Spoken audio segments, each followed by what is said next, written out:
A word, lady? We are but poor, lost circus performers. Is there a village nearby? There's nothing nearby. For miles. Then there will be no one to hear you scream.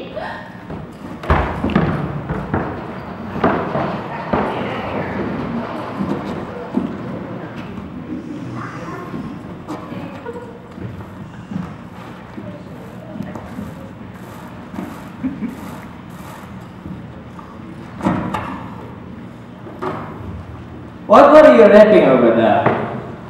It was fabric from the uniform of an officer Gilder. Who's Gilder? The country across the sea, the sworn enemy of Thorn. I have been betrayed evidence that would make his company suspect the Gildarians have abducted his love. And when he finds her body dead on the Gilder frontier, his suspicion could be totally confirmed. You never said anything about killing anyone. I've hired you to tell me it's not a war. It's a very prestigious line of work with a long and glorious tradition.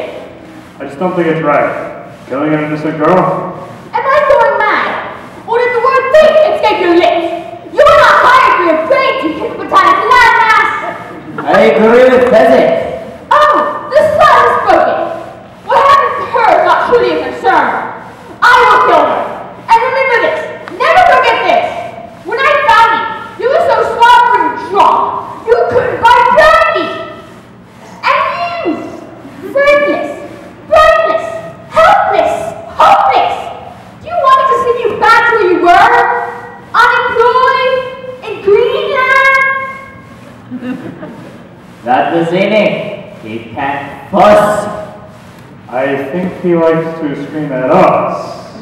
Probably means no harm. He is very short on charm. Oh, you look great for rhyme. Yes, some of the time. Enough of that. Pheasant, are there rocks ahead? If there are, we'll all be dead. Don't look on it now, I mean it. Anybody want to be there? We'll lose the test by dawn. What are you doing? Making sure nobody's following us. That would be inconceivable. Despite what you think, you will be caught. And when you are, Prince Humperdinck will see you all hands. Of all the next one is Boat Highness. The one you should be worried about is your own. Stop doing that. We can all laugh. It's almost over. Are you sure nobody's following us? As I told you, that would be absolutely, totally, and in all other ways, inconceivable. No one in Gildan knows what he's done, and no one in Florida could have gotten here so fast. Out of curiosity, why do you ask? No reason. It's only, I just happened to look behind us and something is there. What? Probably some local fishermen out for a pleasure cruise at night through eel-infested waters. Get in! Get after her! I don't swim. I only don't paddle. Feel that! Left! Left! Do you know what that sound is, Highness? Those are the Shrieking Eels. If you doubt me, just wait. They always go louder when they're about to feed on human flesh. You swim back now, I promise. No harm will come to you.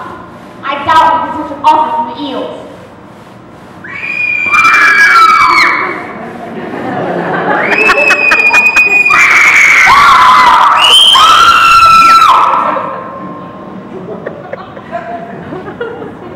She doesn't get eaten by the eels this time. What? The eel doesn't get her. I'm explaining to you because you looked nervous. Well, I wasn't nervous. Well, maybe I was a little bit concerned, but that's not the same thing. Because we can stop now if you want. No, you can read a little more, if you want. Do you know what that sound is, Highness? No, we're past that part. Oh, so we are. I beg your pardon. Okay, let's see. She was in the water and she was very frightened and the eel was coming after her.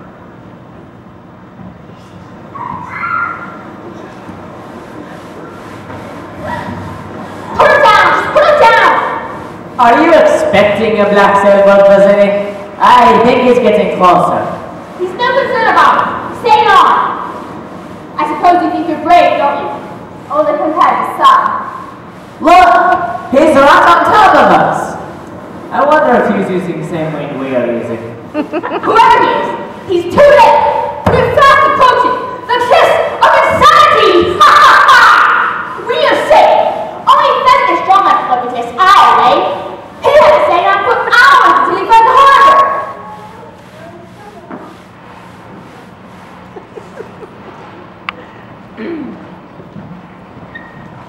The cliffs of insanity were impossibly high, and there was a wild race to the top with the man in black closing in fast and quickly approaching. They had to climb the rope to get to the top, but the man in black was always right behind. It sounds really dangerous. It was very dangerous. But what's a good story without a little danger, huh? Okay, keep reading.